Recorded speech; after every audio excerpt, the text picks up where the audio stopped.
What's up YouTube, headphones and stuff, coming at you with a new video. Today's video is going to be a little bit different than usual. I'm going to be talking about the good parts and the bad parts of running a small clothing brand. Now, me personally, I've been running a clothing brand called No Swag Clothing since about 2014. That's when I started first coming up with the name and making the designs.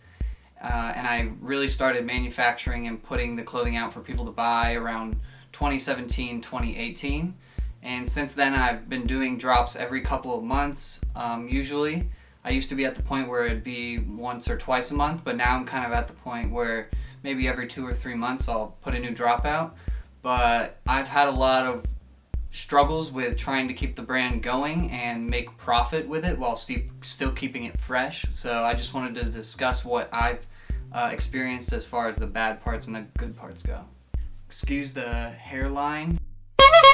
It's just naturally bad, and I shaved it and dyed it blonde because I'm stuck inside because of the stay-at-home order.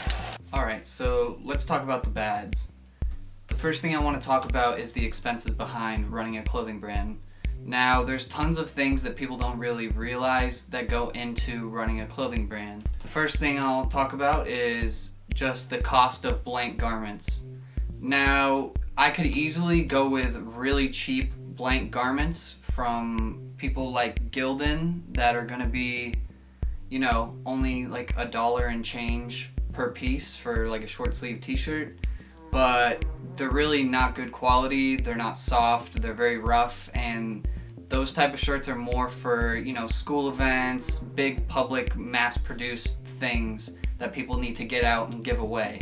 That's the type of thing you want to print on a cheap Gildan, not a clothing brand. You want to up your quality a little bit, so I usually go with a little bit nicer stuff. I've upgraded my hoodies, my t-shirts, all of that to be a little bit better quality and soft and last longer with better stitching. So there's a lot of cost that goes into that. I'm not going to discuss the exact numbers because but that can get pretty pricey when you're ordering bulk orders of hoodies and hats and all these different things. You also have to consider that some brands have to put the money into getting tags made. I personally have yet to get custom sewn tags. It just doesn't really fit my budget, and my customers right now aren't really caring about the tags on the inside as much as they're caring about the quality of the hoodie and the design on the outside. So I think I'll eventually get to the point where I add custom tags, but when you do, those do take a long time to ship in, and they do get a little bit pricey when you're talking about woven tags that have a soft feel to them and a clear design. Another thing you have to think about is the actual cost of getting it printed or embroidered. Now, embroidery, there's some things you have to understand. When you go to get a logo embroidered, you pay a one-time digitization fee. It differs from place to place. The place that I usually use for my embroidery will charge anywhere from $50 to over $175 to get a logo around this big and digitized. So they're taking your file you give them and turning it into Stitch within a program. So they charge a one-time fee for that, and then you always have that logo in their system and you can change the thread colors and whatnot. But that gets really expensive because say I just wanted to make a small, limited, cool, 18 piece. A motherfucking,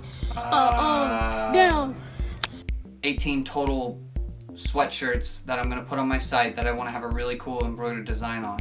It's not going to be feasible really unless I plan on doing that design again, because I'm going to have to pay that setup fee, which is going to run on average at least above $75 to $100 for something minor. Now something more detailed and bigger, that's going to cost even more than $100. That's probably going to be $150 plus. So you have that cost, and then you also have the cost of getting it put on the actual garments. And when you're dealing with a small brand and you're not doing big drops, when you're maxing out at like 24 pieces a drop like I do, usually even less than that, you have to think about, when you're going to these big embroidery places that embroider for huge companies, they're used to big quantities, so they're going to charge you more when you're doing a smaller quantity rather than if you were doing a whole bunch, because they're not going to make as much profit if they don't charge you more. And then when you're dealing with printing, there's two types of printings you'll usually deal with. There's DTG, which is direct to garment, which is like if you took a printer, like a paper printer almost, and made it huge for t-shirts. That's pretty much what that is. And that's usually good for smaller drops, so that is one benefit for, you know, a small clothing brand. And it's really detailed. You can put just a photo in it and it'll print it out. But that's gonna run you a lot more per garment. So say I was doing a t-shirt, usually if one side on a t-shirt would run me like $6. And if you're doing big quantities, usually it gets a little sticky if you're dealing with a place that only has one DTG print machine. Now if you're going with screen printing, it also gets a little weird. If you're doing a design that's really detailed or has a lot of colors, it's going to be hard to get a screen print at a reasonable price if you're doing a low quantity.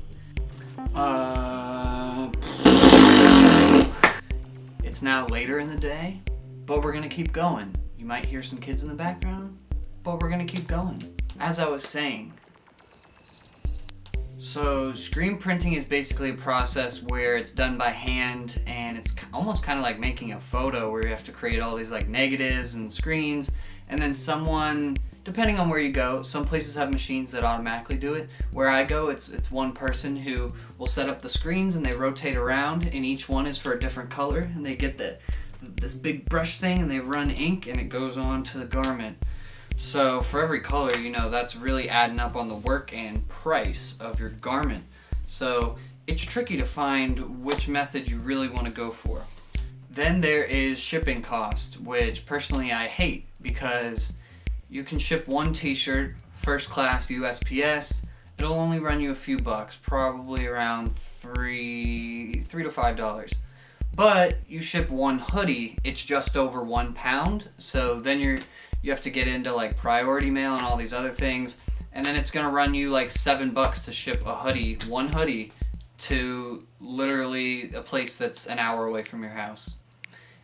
So yeah, it gets tough because you don't want to charge $10 shipping because people don't like to see that. So I try to charge like $2 to $5 shipping, or there's also the option of adding that onto your price, but it just makes your product more expensive. So yeah, shipping is weird because it is expensive, and unless you're overcharging for your product, it's gonna hurt your profit margin, especially for a small business like me, because my products range from like $10 to $40 max. So I don't charge to the point where I'm gonna be making tons of profits, because I know my audience is mostly young people who frankly don't have a lot of money to be working with. And then one additional cost is actually getting stickers made. I only have to do this once every few months or so, but stickers do cost a little bit to get made, especially if you want big ones or cool shiny metallic ones. So those can cost a little bit as well. And actually one more thing is the expense of getting like custom garments made, where, you know, you'll see a brand and they'll have an all-over print, or they'll have their own, you know, fabric that they made themselves. And when you're doing all-over print, or you're actually having your own fabric made, unless you're doing that by yourself by hand, which I don't know how to do, basically you have to get that done in China, and you have to order in bulk, or you can get it done in America, but it's going to be really expensive, and it's just overall more difficult for a smaller brand to do. So I still am at the point where I have to stick with, you know, these blanks that I find online. Alright, so on to the next, bad part of running a small clothing brand. I would definitely say that this is trying to keep, you know, constant drops coming. So for me, I'm able to usually do a drop once every 1 to 2 months probably. But ideally I would like to do drops more often. But the thing is, when you're such a small company like me and you're making, you know, 24, 18, 12 piece drops where you'll have 12 t-shirts, and that's through all the sizes too. So including small, medium, large, XL, you only have 12 of them. So you have like 2 large, 2 medium, 2 XL. For a person like me, even when I do a small drop of 12 to 24 products, I don't have the hype that a bigger brand would have. So I might sell a couple of those the first day or two of the drop, but ultimately I usually end up sitting with at least 3 or 4 even a few months after the drop that just sit around. And those 3 or 4 for a small brand add up in price, and especially when you're doing small drops. So getting your profit in while trying to constantly make clothing is really hard, because if you're trying to constantly make stuff so you can keep the appeal and, exercise your creative muscles, then you're gonna have a lot of inventory building up, because not all of it's gonna sell, and you're gonna have to reinvest that money. And for me, it hasn't really been profitable. I've had over, I think, like $3,000 to $4,000 in sales online since I've started, and I don't even have $1,000 in my bank account. And I largely believe that is because inventory sits, and it's really hard to get rid of inventory that sits while also making new inventory. So for someone without a huge demand like me, it's really hard. Next on the list of bad parts or hard, struggly parts of owning a small clothing brand is getting new customers. I found that it's really, really hard to get new customers, at least for me personally. And by new customers, I mean people that are actually willing to go on and buy the products, not people who will follow you on Instagram, because I do gain Instagram followers and I do get views on all my stuff, but getting people to actually spend their money is really, really hard. So I've had a struggle, because most of my customers are repeat customers that I personally know for the most part. It's only here and there that I'll get people from other states that are ordering my stuff. It's just, I don't know, it's really hard to get people to spend their money, and you have to really have something really creative on your hands to get people from all over the place wanting to buy all your stuff. Okay, another downside. There's a lot of downsides and frustrating parts. Another one is trying to balance your personal taste with what you think your audience would like. So ideally, I would like to only make what I like, but I know that what I like isn't what a lot of people like. So I try to create a nice balance.